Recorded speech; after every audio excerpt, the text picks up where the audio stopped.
A review of key components of bottle blowing machines. Explained in a nutshell, easy to follow. Fully electric die head.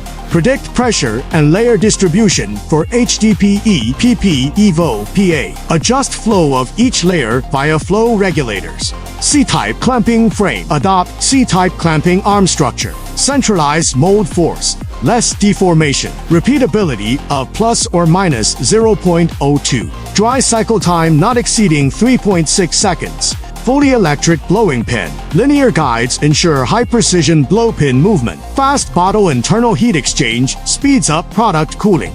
Sealing cutter device. Energy saving, high safety, lower flash ratio. Ideal for high blow-up ratio production. Blowing pen insertion speed. Equipped with electric lifting device. Stable lifting and machine operation. Long service life.